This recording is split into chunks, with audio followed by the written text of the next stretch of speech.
What's up, everybody? Welcome back to the Blue River Bow Hunting Podcast, episode 146, second episode of Spring Thunder. Hope everybody's having a great week out there. This coming weekend in Indianapolis, if you're in the Indiana area, Deer and Turkey Waterfowl Expo at the State Fairgrounds. I'll be there in the exact archery booth, slinging broadheads just like I am every year. So if you guys are at the Deer and Turkey Expo this weekend, come see me. I got some stickers and some other things to hand out. So have a good rest of the week and hopefully see you this weekend at the Expo. Sponsors shout out before we get started. Local 18, if you're looking for a career in the building trades, look up insulators.org. I know they got a apprenticeship class coming up in April, so things are getting ready to kick off from that. B&B Custom Calls out of West Virginia. Michael Hawk was actually our kickoff episode to Spring Thunder, so if you're interested in grabbing some calls before turkey season gets here, look Michael Hawk up in B&B Customs. But this week, man, I'm excited for this episode. You guys have heard Alex DeBoard on here a couple times. This is kind of his co-pilot when it comes to everything for Talk About It Outdoors and Chasing Weekends. But Nick Wilson, what's going on, man? What's up, man? Appreciate you having me tonight. I appreciate you coming on. I don't really get to talk to too many people in the Southeast, I feel like, when it comes to turkey hunting. So I feel like this episode is going to be a great conversation, and I'll probably learn some stuff. I mean, we're both chasing Easterns, right? But it's probably a whole nother ball game down there compared to where I'm at. Yeah. Well, maybe your listeners will be able to understand the Southern lingo. Absolutely, for sure. But for somebody that don't know you, Nick, introduce yourself a little bit. My name's Nick Wilson. I live in Georgia. Like he said, like Brett said, we Alex DeBoard and myself, we run a podcast called Talk About It Outdoors. I think we're going on year 5 now, and we started a YouTube channel about a year after that, and we called it Talk About It Outdoors to begin with, and realized that kind of didn't fit in line with a hunting outdoor podcast or a YouTube channel. So we renamed it to Chasing Weekends, and it's slowly growing. It's been pretty good. We've dove into all the filming stuff when I never said I'd film, but I live right here in North Georgia. Been hunting most of my life, and we dove into this thing pretty hard and continue to keep doing it every week. So that's awesome. And you also do like another kind of rendition of your guys' podcast, right? Too, with Talking Jesus, right? Yeah, we do actually do 3. We probably do, I guess, 3. We actually do the caller series. So I guess we're probably one of the only podcasts out there that cover all the calling contest stuff when it comes to turkey calling. And I started a series back about 2 months ago, and it's kind of faith based. I kind of read some scripture off through the Bible and kind of give my thoughts. I'm no preacher by no means. I'm just a sinner like anybody else, but I try to get on there and do the best I can. So. No, that's awesome, and you probably get, I would imagine, a ton of feedback when it comes to the faith-based thing, and probably a lot of people reach out to you when you cover something like that, I'd imagine. I do, man. We incorporated a Bible verse at the beginning of our Talk About It show about probably 2 years ago, and it's a lot. We got a lot of good feedback. Like people said, "Man, I wish you guys had started doing that a long time ago." And then it kind of been on me for a while to start something, and I didn't want to start a whole new platform, so I just talked to Alex one day and bought me some stuff because we do all the podcasts at his house. And I said, I'm just going to get me something I can hook up to my computer and do it here at my house, and I try to record on the weekend. I keep them like 15 minutes, so I'll go through a verse. But yeah, I get a lot of feedback. A lot of guys feel like they're relatable to me because I keep it like hunting based and things like that. So I've got a lot of good feedback. It's like a lot of people go to churches and sometimes they don't understand what the preacher may be saying. And again, I'm no preacher, but sometimes I feel like that I might be able to reach other people. So, and it's a good platform with the downloads we get. We probably reach a lot more people with that word than a lot of churches. And I'm not being boastful about that. I'm just saying that it's a good way when you got a platform like this to reach people that don't know about Jesus. Absolutely. And you're fresh off the NWTF run. Talk about that. Talk about kind of the experience at the convention and calling on a bigger stage like that.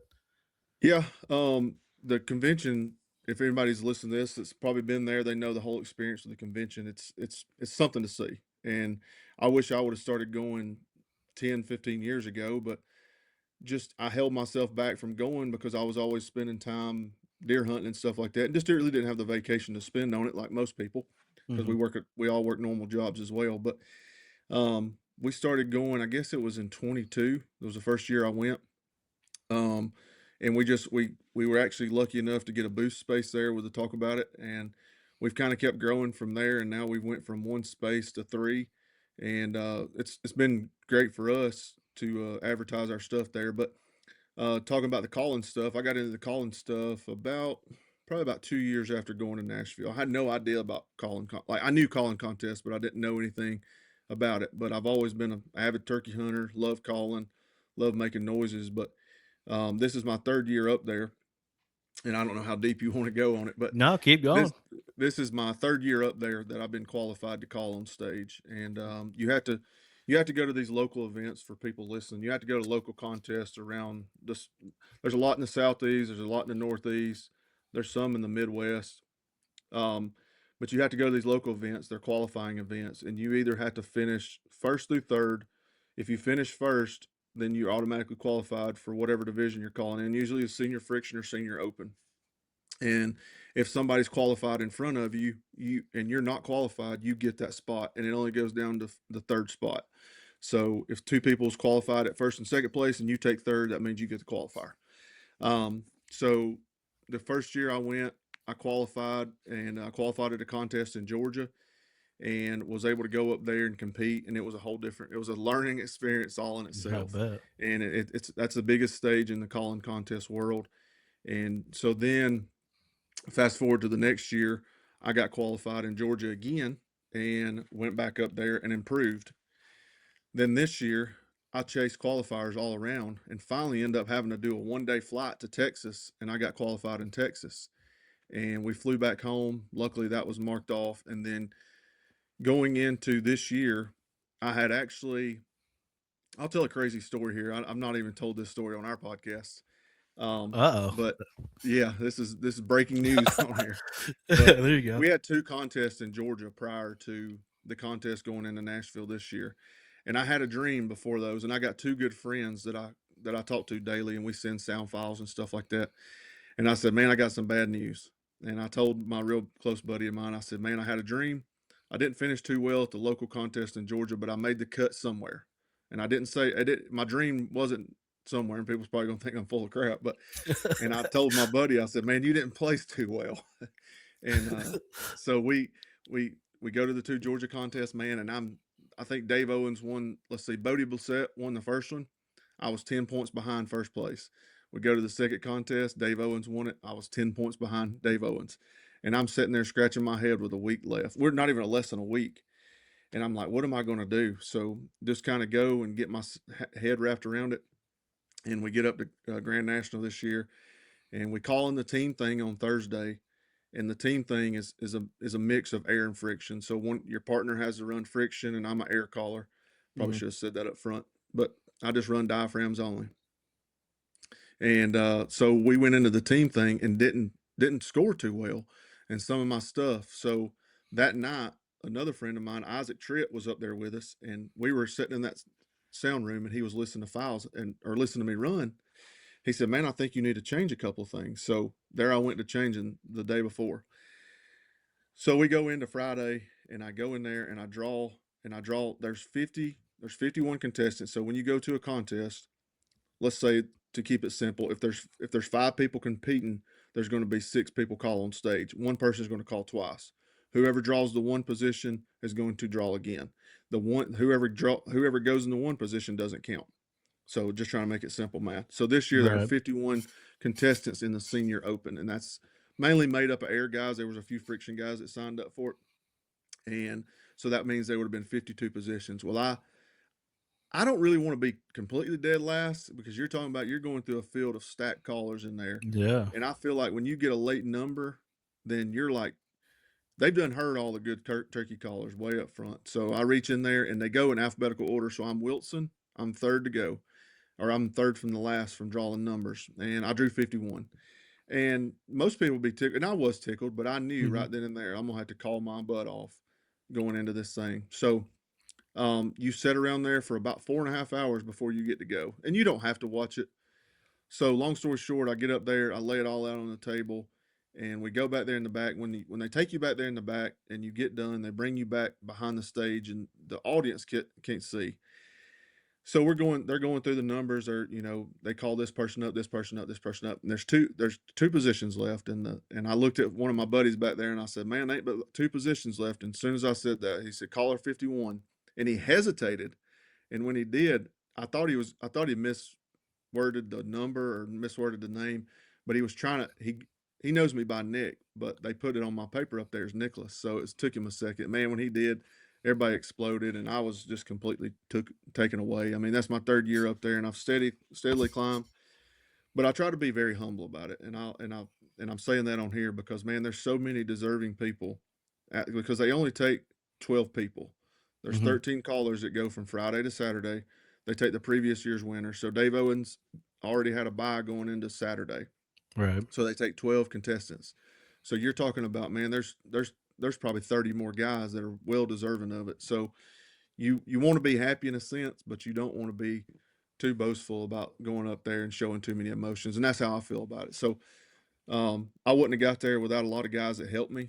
A lot of guys listened to me, and sometimes luck's just on your side, man, and it worked out for me. So That's awesome, man. I know it's a long story, but No, you're fine. That's what podcasts are all about. I love it. What is it going from like your Georgia competitions or wherever you might go? Is it Does it put more stress, and is it feel that big of a stage when you get up there? man, I will say this: it's the best place to call anywhere I've been so far. There's not a place like it.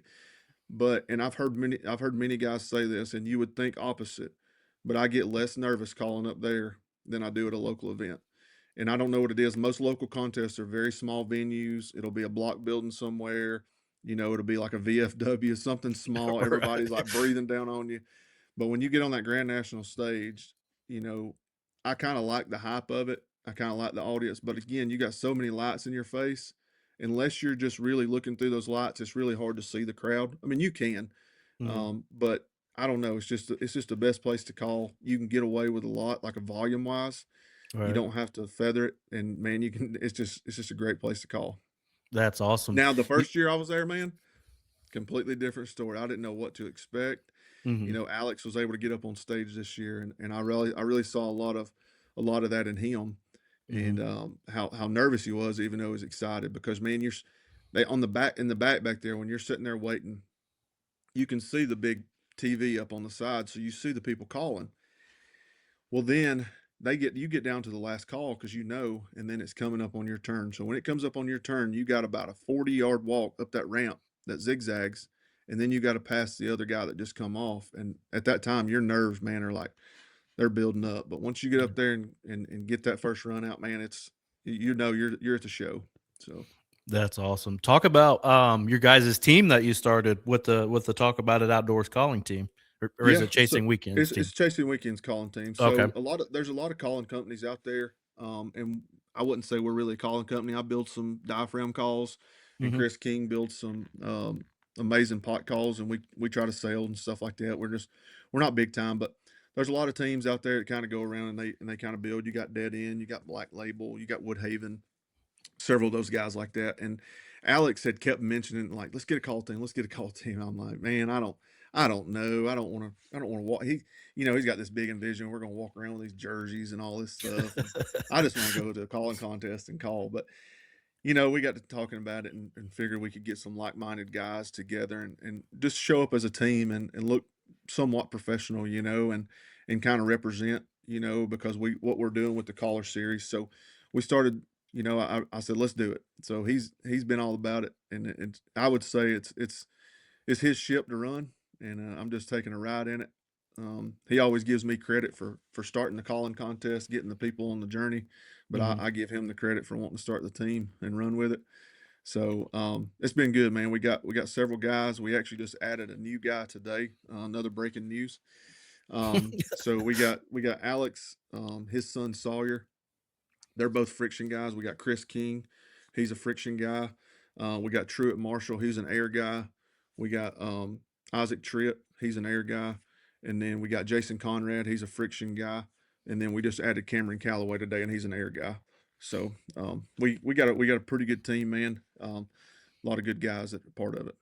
Well, I'm sure it's probably a lot more fun when you have, you and Alex and his son and everybody comes together. I'm sure going on those trips to, calling contests, I'm sure it makes the thing just even more better because you get to do it with your buddies. It is. And then this year when we was at Nashville and calling on the stage, we all had matching shirts on. And one day we had and we had Lake Erie too. I forgot we added him there, and he's in a wheelchair, and him and Chris King called in the team thing. But we had all matching button up shirts on the first day there, and then the next day we had these red T-shirts, and then the next day we had one of the faded Mossy Oak shirts on, and it just it makes you it looks more professional when you're all matching. So Absolutely. That's cool, man. Go jumping kind of to the YouTube side of thing. You said earlier you didn't ever thought you would film. What got you into filming, or like what made you want to start filming? you know what? I think we started a podcast, and I told Cody, and Cody was really heavily. I haven't really mentioned much of him because he don't do the calling contest, but he was heavy involved in the podcast with us early on, and he's got a bunch of kids, so it's hard for him to do it. He still helps us at Nashville and stuff, but I told him and Alex is like, man, I'm not getting into this film. And Cody went and bought all this nice DSLR, and I'm like, man, I'm just not going to do it. Well, I started taking my cell phone and captured a couple of kills turkey hunting on my cell phone and started diving into editing on some free software. And I thought, man, this is pretty fun. So then I go buy a GoPro, then I go buy a Right. camcorder, and now I've got a 360 and I've got another camcorder. So I really fell in love with watching it back more than anything. The editing's fun once you get your files rendered down, but Hmm. putting it in there when you film a lot can be tough. But man, I enjoy looking back on it now, especially the times where I've had my dad with me, or I've had my nephew with me, or have my best friend with me when we travel and turkey hunt. Just capturing those moments, and it's YouTube's hard. I mean, It is. for the It time is. we got into it, and I feel like if we would have got into it back in 2015, we would have probably been a little better off now. But um, it's hard because there's hunting shows everywhere that you want to see, and most people on there now, their attention span, if you don't have a kill on it, they're not going to watch it, or if you don't Right. have a decorated thumbnail, so it's tough. And a guy actually asked me today, he's like, what drives you to keep doing it? And I said, I think it's just watching back and watching those memories that I'll be able to share forever, to see how I done something, because I can just go back for a couple of years, man, now, and see things that I did then that I don't do now, or how much better my calling has gotten, or anything, or sometimes some of the hens that I've filmed in the spring, go back and listen to those. So, yeah. Yeah. It's and I'm kind of like opposite what you did. I started filming, doing the YouTube thing, which ended up leading me into the podcast world.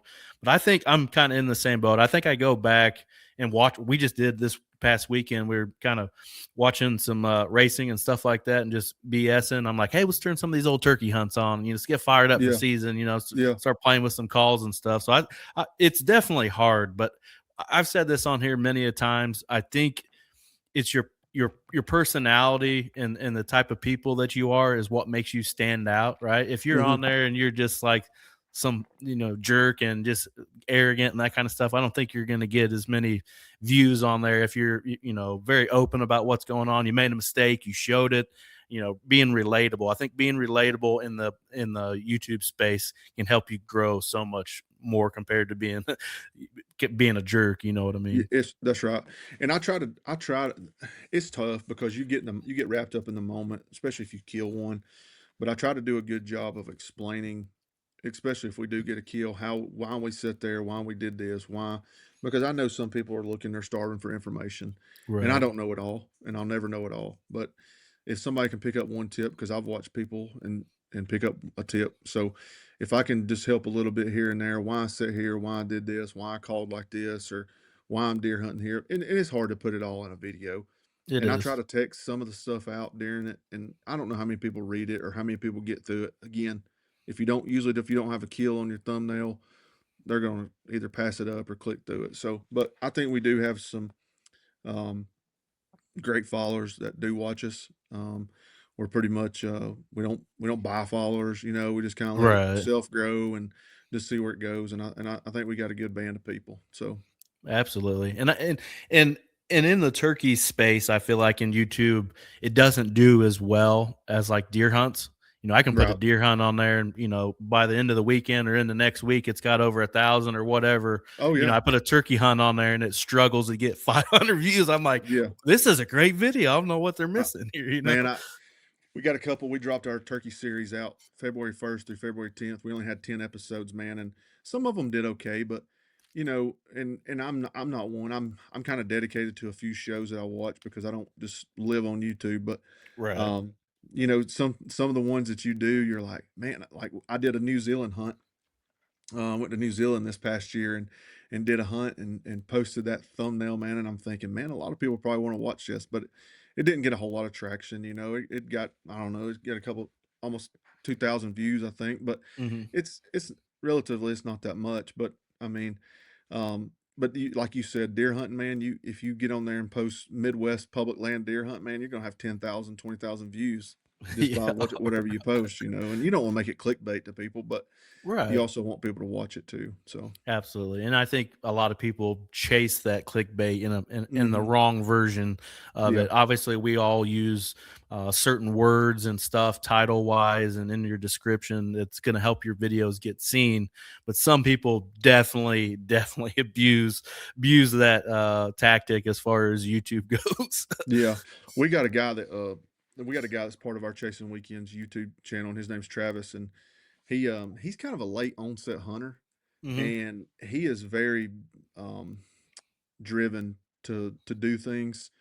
He's not killed a whole lot of deer, not killed a lot of big deer, but he Hmm. loves a challenge, and the way he goes about things, being a late onset hunter, it's almost like it's almost like his videos do so well. He does put a lot of into them, and the way he does things is a little bit more difficult than most people do it. But I think him being like not knowing and not he's doing a lot of video questioning. I Hmm. think his videos do so good with that, and I think there's a needed market out there for late onset people, not just to do it, but show how they're doing it and learning. And he does a great job with it in the filming aspect too. He captures stuff, and he really taught me a lot too about the filming as far as just simple things like, man, and I do it a lot, especially if you're self filming in the deer stand by yourself. It's a lot of times it's hard to move when you got deer, but one thing that we always mostly have on is close by is our cell phones, Hmm. and these cell phones have such good cameras on them now. Man, if I have a deer come up on my weak side of my camera, I'll flip my phone out and just start turn it sideways and film it. Man, you got great 4K footage. You can zoom in, and you can at least have that B roll. Or when you're walking in, you forgot your camera in your bag. You want to talk or something like that. Hmm. You got to grab it as a perfect resource, and your cell phone can do a lot that these big cameras can do too. Oh, absolutely. And kind of go back on what you said as far as like the late onset thing. I think that honestly goes a lot for the younger generation as well too, because sometimes these young kids, they see a buddy at school that's into it or whatever, and they're like, "Hey, I want to go hunting," but Mm-hmm. they don't have anybody to teach them that. What do they go to learn? YouTube. You know what I mean? Yeah, yeah, I think I talked about it last week on here. Like you look at everything on YouTube, right? How to change a light bulb in a 99 Ford F-150 or whatever. that's Like right. Yeah, you're always looking at something like that if you don't know how to do it, and I think that's what these kids do a lot. It's kind of funny that I bring that up. I had some local kids. I think they're still in high school, maybe even middle school at this point. I haven't really dove that deep into it. I've tried to been nice to them about it, but they reached out through social media. They're like, "Hey, let's do a collab this fall in the deer woods." So I was that guy once that didn't have any subscribers, didn't have any followers, didn't know nothing about that kind of game. And I'm like, absolutely, I'll help you out any way I can. What do you have in mind? And they yeah, were like, well, what do you have in mind? And I was like, well, you came to me, anything, just throw anything. I will help you out any way humanly possible that can. So that, like I said earlier in the intro, we have the Deer and Turkey Expo this weekend in Indianapolis. So I yeah, said, I challenge you to come. I'll give you free passes to get into this thing. I want you to go around and put a video together of the expo, interview the working class bow hunter guys, or anybody, me if you want to, like, just yeah. and throw it together on YouTube and put you a little something out there. But I told them, you need, when you do videos, don't just rush it out there because you want your buddies to see it, and Right. be excited about it. I was in that space once, being so excited to put it together, Yeah. take your time, put it together, make it look good, and I'll help you any way humanly possible to put that out there for, to grow your channel and stuff. And if you need any tips or tricks along the ways, I'll help you out any way I can. And I'm sure Yeah. that would be huge for a young kid wanting to be in that space. Yeah. It's just how much you want it, and that goes with anything. For sure. And it Absolutely. goes back to the calling contest stuff for me is a very big passion for me now. Again, I wish it was one of those things I'd have got into a long time ago because there's so good of people in it. Hmm. But yeah, it's just all on how much you want it, how much you want to chase it. I've always wanted to do that. I've always wanted to be. I wouldn't say I'm anything like that, but I fancy myself to be decent on with a mouth call and decent on friction as well too. But I've always kind of had that dream to do something like that. I've talked to Alex about it before, and a few Yeah, other people like John Wall you were talking about earlier. And I just haven't dove into it yet. I haven't made that leap yet. I need to, honestly. yeah. Honestly, it's nerves more than anything. Oh man, I think it gets a lot of people, but it's that Isaac that does it with us. Him and I travel pretty good bit. We're actually going to Missouri this weekend to a contest, but Nice. he said it was the what he referred to it the other day. I think he used to wrestle in high school and a little bit out of high school, and he said it's the closest thing that he gets pumped up for getting up on that stage. And it really don't make sense as a turkey caller. I mean, we travel and spend this money for 4 minutes on stage, Right. and you get 1 minute per call. But man, it's more than just the calling. Honestly, it's the people involved with it, and Right. I would advise any of your guys that listen to this or yourself, man, if you want to get around some good like-minded people that are good folks and that are good people to look up to, it's a great place to start. And don't be nervous, man. The first two I went to, I got dead last, and they were a year apart. And so I thought I was a decent caller until I got there and Right. showed up, man, and got beat down. So Right. Well, I I would have to I would want to go to a couple and kind of see how they do it, what they're asking for, and all yeah, that kind of stuff. Because some people, I'm more of a turkey hunter, right? Like yeah, I that's know right. the sound, when to call, when not to call, for the most part, and and all that good stuff. And I don't know if it would translate to stage calling. Yeah, Maybe not. Maybe not.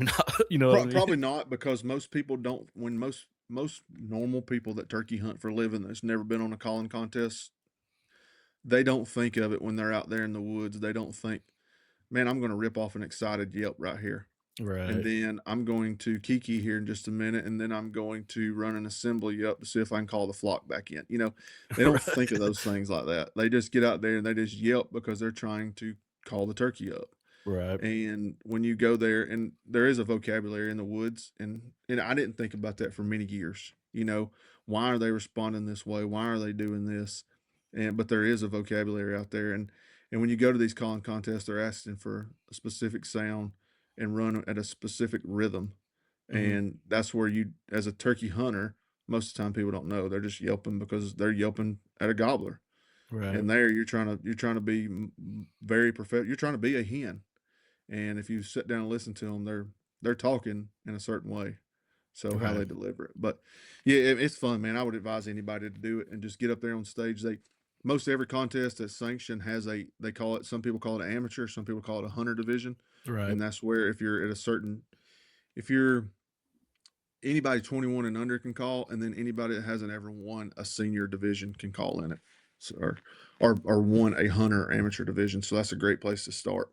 So Yeah. it's usually a cheaper entry fee. It's usually only 20 or $40. They usually only require like 3 calls. It'll be something simple like a plain yelp, maybe cutting, and maybe a fly down or something like that. It won't be, you ain't gonna see like gobbler yelp or fighting purr or kiki run typically in an amateur division. So Gotcha. Let's jump into the hunting side of things. But who got you into the turkey woods?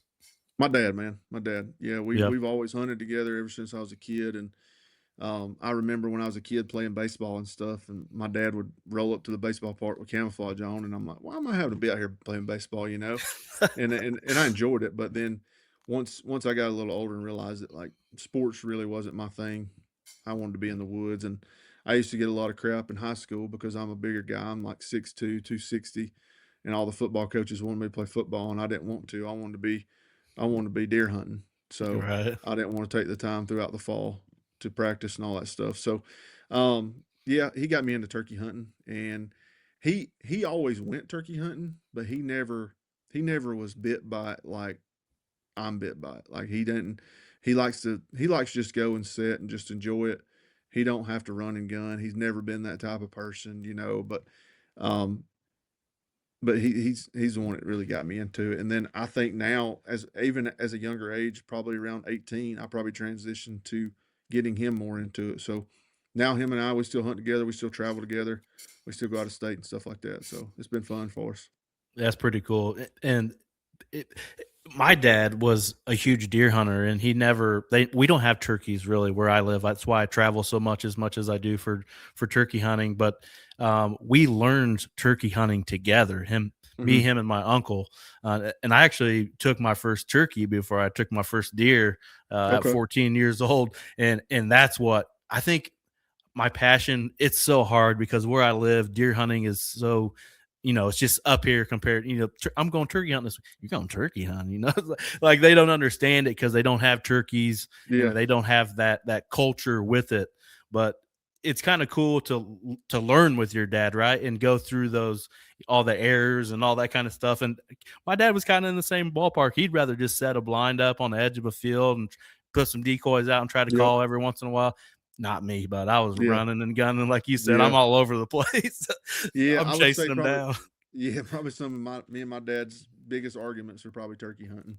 Right. So it's a love hate there. I mean, he gets mad at me, but I'm trying to get us in the best situation. And like you said, he's got one of these little pop up blinds. He likes to stick in front of him, and he just likes to sit back there and eat his biscuit and hang out. And he don't even care if I take off and just go. And he's like, "I'll just be here when you get back," or he will keep up, but he enjoys it, man. And he tags along right there. He's I think he's 68, man. We went out west last year, and we've been out there several times, and he'll keep up step for step. So it's it's fun.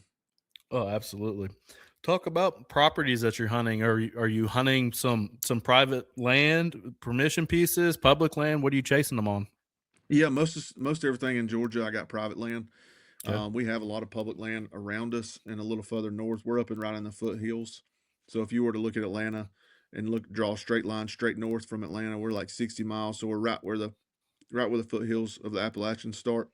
So we have a lease right here around our house. It's a pretty good size, and there has several members. It's almost like public land. Honestly, it's got so many people. So you really have to get up and go over there and fight for your spots. But that's primarily where I turkey hunt. When I was younger, I used to hunt a lot of public ground around here, but that was back. I'm 40. I'll be 41 in August. When I was 18, 19, 20s, nobody turkey hunted. And I would go to all these public land places, man, and that was the heyday for turkey hunting around here.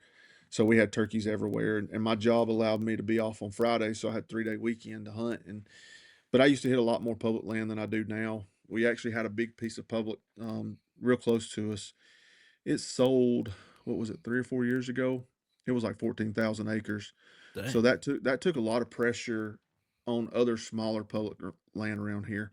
And we have a smaller piece. It's been notorious for having birds. And I went over there a couple of years ago, and just the impact of people turkey hunting nowadays is good, All right. but it's also tough, man. And because I used to go to this place and I'd be the only vehicle there. Now every couple hundred yards there's a vehicle. And I do think some of it's obviously because the growth of the sport, but when you take a 14,000 acre piece that people were used to hunting that was open to the public and they ain't got nowhere else to go, they're going to go over there. So I think that hurts places too. But we do have a lot of national forest up north. There's a big one up north Georgia there called Cohutta. It's like, I'm probably going to miss word. I think it's 75,000 acres. So you can get lost in there if you're not careful. But yeah, there's a lot of good places in Georgia. We've taken a pretty big hit right here around my area. If you, it's tough hunting. I mean, we can find them from time to time, find them on some private ground, but it's tough hunting. Yeah, that's how it is around here anymore. Trying to find permission pieces for deer hunting, it's basically impossible. You know pretty much who hunts what for the most part. Like Yep. in my county, it's like, well, such and such hunts there in here, and he's got all this. Yeah. It can be tough, man. And when you do try to get permission pieces? Are you like a door knocker type of guy, or You just know what? If we go out of state, I will, but around here, I don't because most of the people already know around my area, and I don't really travel too much around surrounding places in Georgia to hunt. Um, but if I do go out of state, yeah, I don't care to knock on the door. I'll right? knock them on in a heartbeat if I see them. So it doesn't take Absolutely. much.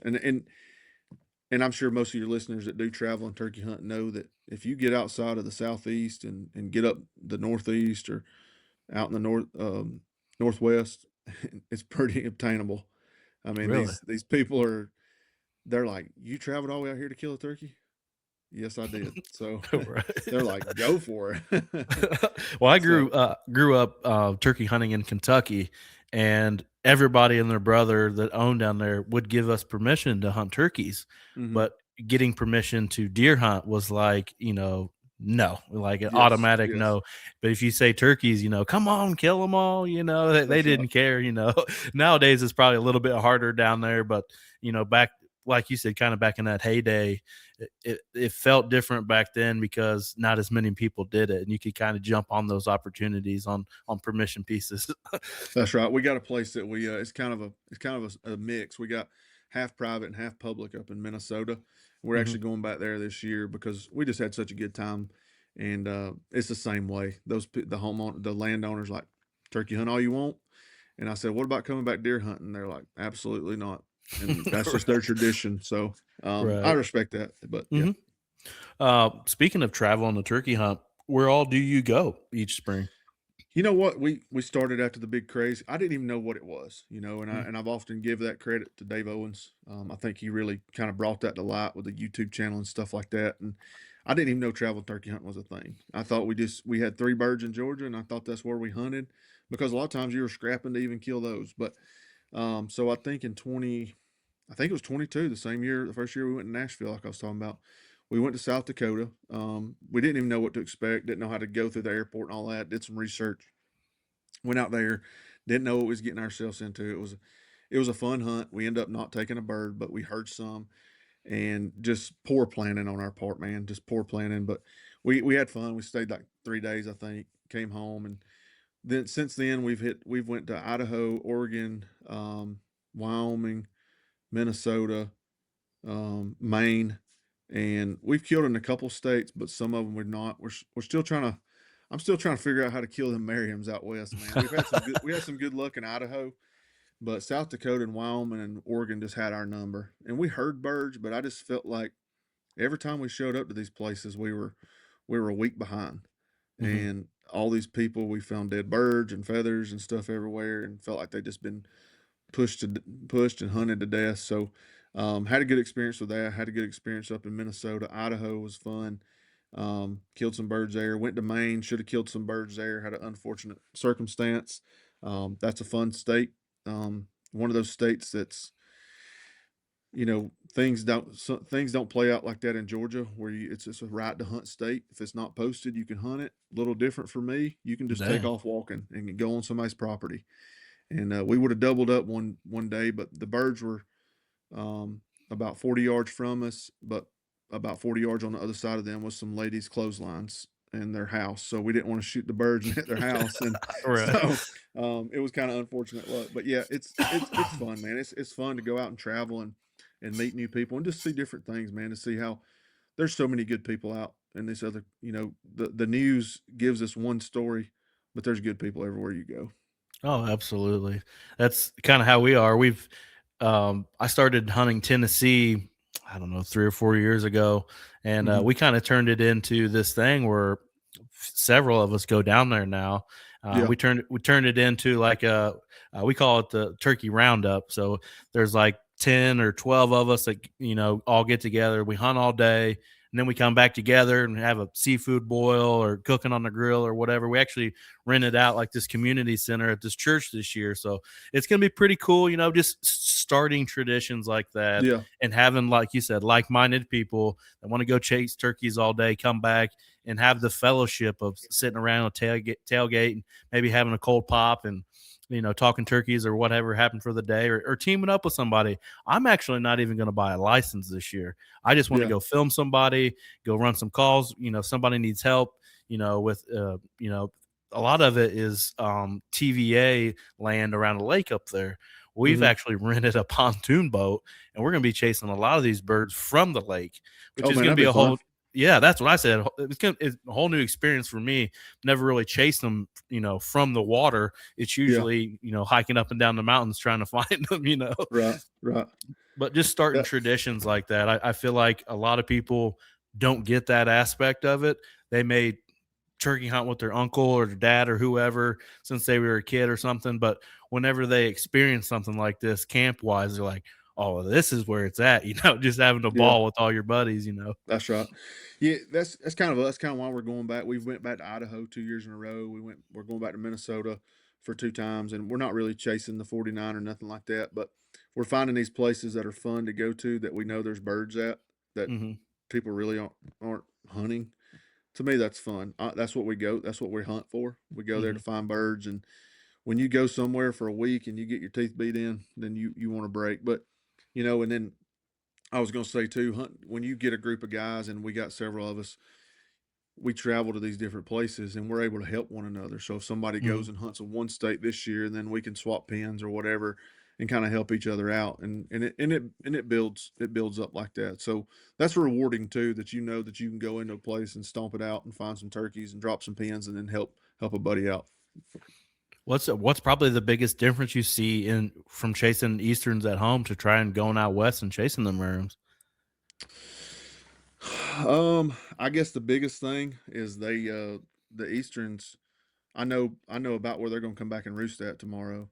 That's Those true. those East Merriams out there, you don't know where they're going to roost at, where they're going to be at. You definitely aren't going to keep up with them. Hmm. It's crazy how much they move. Once they hit the ground, it's like they just don't have a. It's just like they're nomads. They just take off, man, and they do not have a point B. It's just wherever they just wherever they stop that night, that's where they fly up. They fly down the next morning. Especially, I believe if they've been hunted hard, it's even worse, man. And we killed a couple of birds out there in Idaho, and I've never seen birds run and come to us like they did. And you just flip a light switch out there on those things. 1 minute they're on, next minute they'll be cold as ice. You won't think nothing in your bag's working. So Right. I would just say the biggest thing to me is how quick they move. And if you don't stay with them, we learned this a hard lesson out there the first year.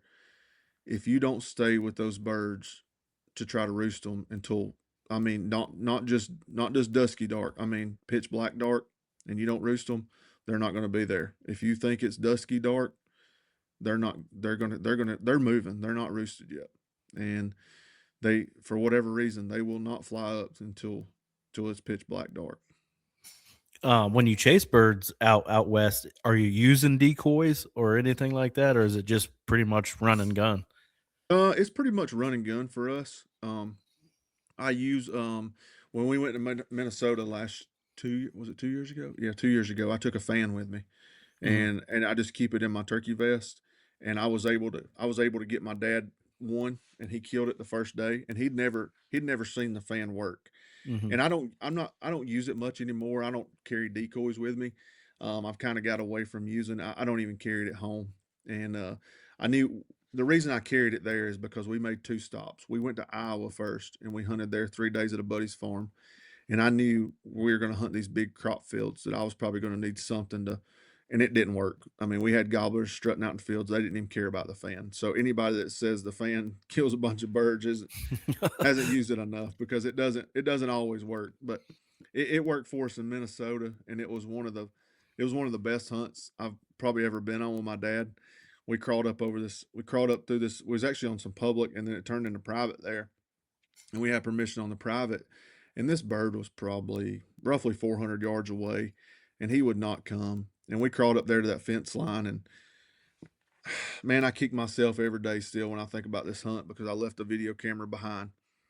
But I got up on my knees and showed that turkey that fan, and he, I mean, sprinted. And I told my dad, I said, "Get over here and get ready." And he turned around, and no more than he sat down, that turkey was running to our face. And my dad shot it, and he was so excited and jumping up and down. He's like, "I can't believe that just happened." But no, I don't carry decoys to answer your question, and I do carry a fan from time to time. But I try to get away from it. I don't hunt with it. If I go hunting by myself, I usually don't take nothing with me. So And it's maybe be the same for you, going from chasing what probably is timber birds back in Georgia, and then going out in Iowa and all the field birds, man. I'm the opposite. I do better with field birds compared to timber birds. Them timber birds sometimes in Tennessee and some Missouri, some of these other places I've been, absolutely kick my teeth in, like you said. Like it I hate takes that. me a few days to try to figure it out, you know. I hate a field bird. I hate those field Right. birds. Y'all can have them field birds. I think I just had in some places I go, like West Virginia, you would think that it would be a timber bird, but they act so much like field birds, it's unreal. And we've had such good luck over there in the last couple of years. It we've had such good luck this year. We're not even taking guns. We're taking Yeah. bows. It's like a bow only trip, which is going to be pretty Okay. fun. But we use in a situation like that. Most of the time, we use like a three-quarter strut Jake with a lay down hen, 10 Yeah. yards in front of the blind type of situation.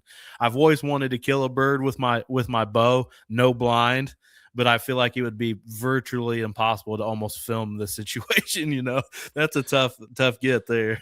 I hate those field birds, man. When we were in Iowa, we had these two gobblers, and they had probably, I think they had a Jake with them and 4 or 5 hens. And they come out in this big cut cornfield, and we were watching them, and we had the perfect ground. They got up in the middle of the field. We were going to make a big loop around because they were headed to what we thought was a patch of woods. I said we can either get in front of them and try to kill them because they're not coming to the fan, they're not coming to calling. And we took off, and it was almost probably a half a mile walk around. And we get all the way over there and get up against the tree, and we're off the edge there. And the guy I'm hunting with, he's a little bit better shape than me. He climbs up the tree, looks out in the field, and I'll be dang if those turkeys aren't heading where we just came from. So I hate a field bird. Right. The first time I felt like was introduced to a field bird was in Michigan, where I hunt in Michigan. It's like super flat and huge tracts of ag.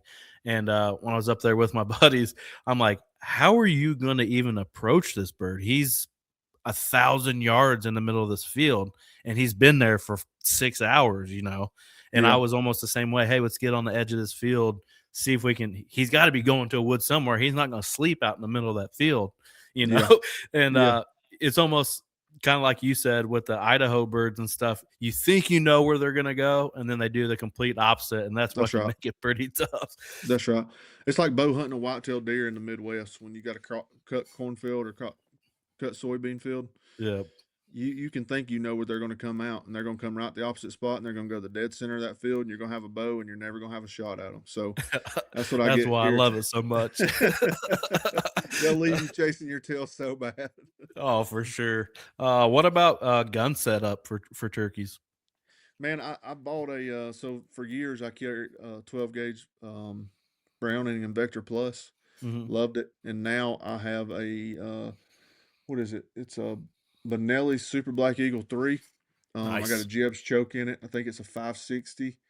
Hmm. And my nephew loads all my shells. So I think I shoot a 1 and 7/8 TSS in it. And I have a Burris Fast Fire 3 on it. So Nice. I love that thing, man. I love it. Absolutely. I know the craze has kind of went to the whole 410 here in the last couple Yeah. of years, but I still enjoy shooting the old 12 gauge, Yeah. and I still shoot lead for the most part. I shoot the Longbeard XRs. I've had a lot of luck with them. I Yeah. actually have a Carlson's choke. I believe is what it is, and it's Okay. made for Longbeard XRs. And I shot a bird in where was it, in Tennessee 2 years ago, about 60 yards, and it just Okay. piled him up big time. Yeah.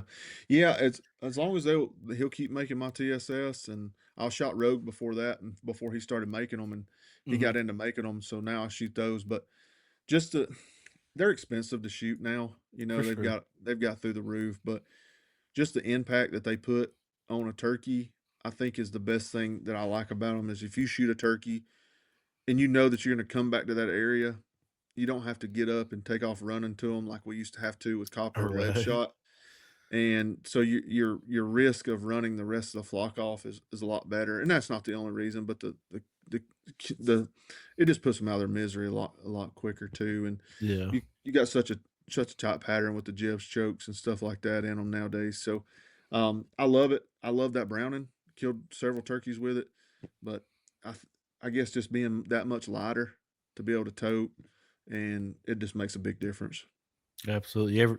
You're gonna ever take a bow one of these days and try to take one Nope. down with a bow? He said I took a no. bow when I was a kid, and I don't know why. Just being a kid, I took it, but no, I have no desire for it, man. I, I just like I like shooting them with a gun, and I don't have to shoot every turkey I see either. You know, I love Right. watching other people shoot them. I love For calling sure. them. I love messing with them. Love hearing them. Love trying to pattern them and figuring out what they're doing. Love Mhm. going early season listening. We went Saturday and listened before we run some dogs and heard a few and heard some hens. So I like that aspect of it. Love all the homework up front of it. Yeah. Kind of going back to the Georgia thing, early season versus late season. Do you have a preference on just getting it done? You know what? If you would have asked me, if you'd have asked me before the craze of turkey hunting come along, late season all day. Late season. I mean, give me the last 2 weeks of turkey season, I'll kill a turkey somewhere. Mhm. Now I'm more beginning, just because of the amount of people that are calling and hunting them. It gets like the more you mess with a turkey, the harder he is going to kill. Mhm. But a late season bird, and I would say anywhere, and I'm just speaking for my area. Now, Mhm. if you tell me that I could go to the the Pacific Northwest or something like that, or the Northeast, give me late season. The turkeys are just more receptive. Calling late season, the hens are already going to lay. You may have to give them a little bit. You may have to give them 10 or 11 o'clock to kill them, Right. but they're more responsive then. They're not as big of flocks. They're a lot easier to deal with. But right here around where I hunt, you uh, give me Easter weekend and give me the following weekend, and if that's the only 2 weekends I had to hunt, it'd probably be those two. I've had a lot of success in late season the last several years. Last year, I killed a bird in West Virginia the weekend before Memorial Day. Yeah, Like it was super late, and I've killed them in Michigan that late too. And it was wild because my first trip to Michigan, I wanted to go opening day. Right, I want to be there the first day. I want to get on these birds while they're hot. They were hotter in May than they were in April, which yeah, blew my mind. Maybe I just wasn't used to that because here where I'm at in Indiana, when I chase them in southern Indiana, seems like almost when our season comes in, which is late April, it's like it's already over with. And then you got yeah. everybody and their brother chasing them at the same time over a few different flocks. It can be really tough early season. Very tough, very tough, and that's anywhere you go to. But with the amount of pressure too, you got to add that factor in there. And certain places that are getting run over, just like when we went to Wyoming last year, we went to the Black Hills, and I think it was getting overrun with people because of South Dakota. That was first year South Dakota went to a draw system, Hmm. so all those people that didn't get drawn just went over the state line right there and hunted the Black Hills because it's over the counter. So it was beat to death, and we found a gobbler that should have been pretty killable, but every time you called to him, he went the other way. So to me, that tells me he's already been pressured up. Maybe one got shot in front of him, and he's seen it. But yeah, if now again 10 or 15 years ago, give me late season all day around here. So What about how are you tackling that pressure? If you think that these birds are super pressured, what's a tactic or a way you're going to go about hunting those birds? midday, midday, just be patient, just kick back, Hmm. don't rush it. I mean, if you got things to do, it's one thing. But if I'm going to go out on Saturday, last year we went. You guys could go over to the chasing weekends and watch the videos. Me and my nephew, but it was actually opening weekend. I'd actually went in there that Friday night. That was opening weekend of our private land. That was early season. But this bird I had roosted, he ended up going over on private, and he'd been there. I'd went over there like 3 mornings in a row, and this bird was in the same place. Him and I get up. We get up at like 4 a.m., go over there and set up where we think he's going to be, and lo and behold, he's down on the private, on another piece of private, and the neighbor kills him. And we went to Plan B and went back there and was just patiently waiting. Ended up killing the bird close to lunchtime. So just I feel like that so many people give up after around 8 or 9 o'clock. They're ready to go to Hmm. Waffle House. Or they're ready to go get All something to eat and right. go home. But if you'll give them just a little bit, a lot of the times those even if they're running together with big flocks, those satellite gobblers will break off because they're tired of not getting any attention from the hens, and you might be able to strike one up around 10 or 11 o'clock. And a lot of times it may take them 45 minutes, it may take them an hour and 45 minutes, but if you ever get one to strike around that time, the best thing to do is just sit down and be quiet and try to pay attention, because you can usually have some pretty good success if they ever cut you off. So And that's I feel like that's frustrating too on going to certain states. Like when I go to West Virginia, Missouri's not like that anymore on private land, but only getting to hunt till noon. Like hmm sometimes I just want to keep hunting them. You yeah, might have yeah. one fired up, and he's like what you're saying. Just taking him a little bit to close that distance, and shut up or whatever. That can be tough on a state where you kind of have a time crunch. In talking about midday hunting, I think going where we went out west a couple times out there in the Pacific Northwest, I feel like that's almost that doesn't happen out there. Maybe it happens out late season. We've always went around like the 1st of May, Hmm. but we've once they fly down out there, unless they're hot, it's over. And then to me, the best time to hunt a lot of those birds out there late afternoon. So we had a lot more luck. Well, I say a lot more. We had some pretty good luck late afternoon on those last 2 hours before dark. They're very responsive there. So I feel like that time shifts out there on those birds a lot later in the afternoon versus midday here. And these eastern birds is more of an eastern or more of a midday type thing. Right. Yeah. I should find out here in the next week or so if I got drawed for Kansas. I'm going to try to go out there and get on them for the first time. It'd be actually my first time chasing another subspecies compared to just chasing easterns all the time. And I feel like it's going to be quite a challenge for me right off the rip because Kansas has a bow season for Hmm. turkeys. Okay. So I'm going to try to hit that before I do kind of my Midwest kind of swing. And um, I can only imagine chasing another subspecies for the first time, but trying to do it with a bow is probably going to be pretty tough. So I'm sure I got my work cut out for me on that. Yeah, we actually bought a I don't know if you had to, but me and my dad and my buddy that always hunts with us, we bought a preference point for Kansas Right. this year. Hmm. And we just because it was only $12 to buy it, so we went ahead and purchased that for maybe next year or the year after. There you go. But I was noticing Kansas doesn't have a whole lot of public land. It's just these Mhm. little bitty parcels here and there. So Yeah.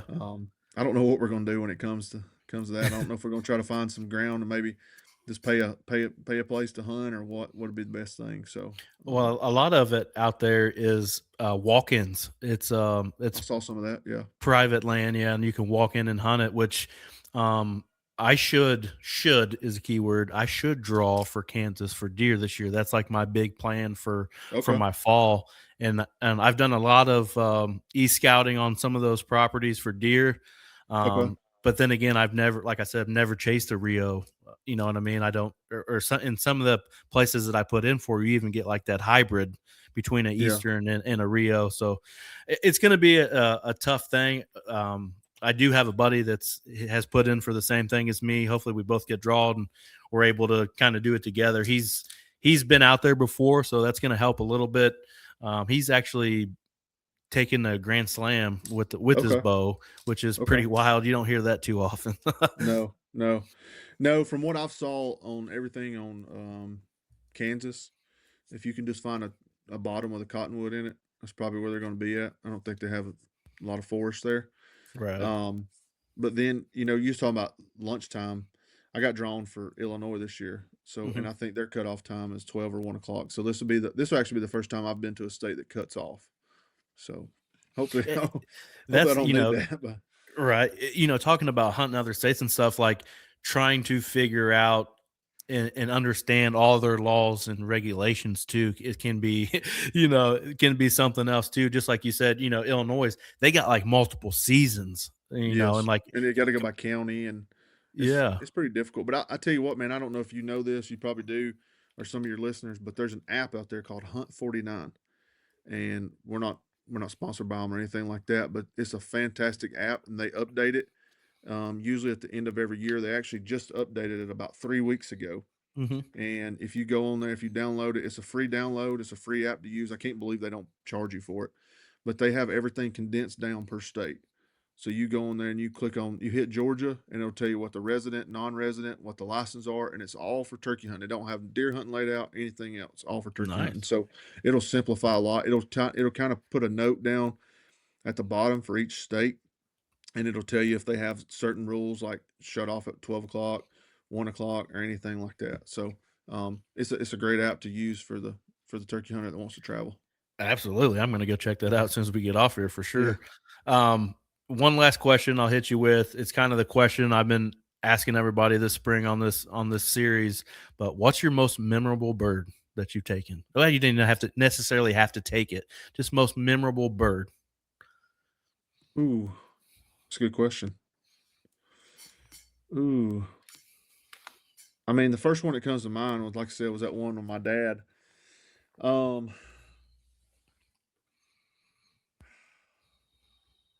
I don't know, man. That's a There's tough so one, many. ain't it? There is. I'm probably going to get off here, and I'm going to be like, man, I remember this one or that one. But, I mean, always your first ones are good. I was trying to think of one that always sticks out in my mind. Probably probably the first one I killed on my own, Mm-hmm. and we were in a lease close to my house here, and it was like 45 minutes away, and I think I was 16 years old, 15 years old. I don't even know if I could drive. Maybe 14 or 15. I don't think I could drive yet. And me and my dad and my cousin went hunting, and we went to this place, and we get down there to this gate, and I think we heard two different birds gobbling, and my dad was just adamant that this bird was down this one road, and I said, I don't think he's down there, Dad. And my cousin said the same thing. He was agreeing with my dad. And I said, I don't think he's down there. I said, if y'all want to go that way, y'all go that way. I'm gonna go down here and kill this bird. And sure enough, they took that road, and I went by myself. And about 45 minutes later, at first light, he hit the ground in front of me, and I killed him. And I actually I hadn't thought about that bird in a long time until you just said that. But yeah, and I think I kind of rubbed it in their face when I came back. So Absolutely. I think that was the one that kind of probably kicked it off for me. And we actually went back there, like, I want to say, like, the next week, and chased another one. I think that's really when I started, like, probably being the primary caller for my dad. So yeah, that's a good one. Appreciate you bringing That's that up. awesome. Yeah, awesome. Well, I appreciate you coming on and spending some time with me and talking some turkeys tonight, man. I highly appreciate it. Man, I enjoyed it, man. Good job with everything. I appreciate that. Tell everybody where they can find you and Chasing Weekends and talk about it outdoors. Yeah, just anything talk about outdoors on Instagram or Facebook, and then our podcast, obviously, and then Chasing Weekends YouTube. And then I put some stuff on my TikTok. It's just Nick Wilson. And then I got my personal Facebook page. I usually don't accept a whole lot of friend requests on there just because I kind of keep it family and friends. But I do post. I post 2 or 3 times a week on TikTok. It's usually scripture stuff or calling contest stuff or anything like that. But yeah, go check out the YouTube. We try to go live. We try to live stream all the contests that we go to. So we'll be in Missouri this coming Saturday, and then the following Saturday we'll be in South Georgia to us, almost close to the Florida line, and we'll be live streaming those all on YouTube on Saturdays. So yeah, that's awesome. Well, everybody go check Nick and everybody else out at Chasing Weekends and talk about it outdoors. We'll be back here next week for episode 147 with Isaac Pentecost of Woodhaven Calls. We'll see you guys next week.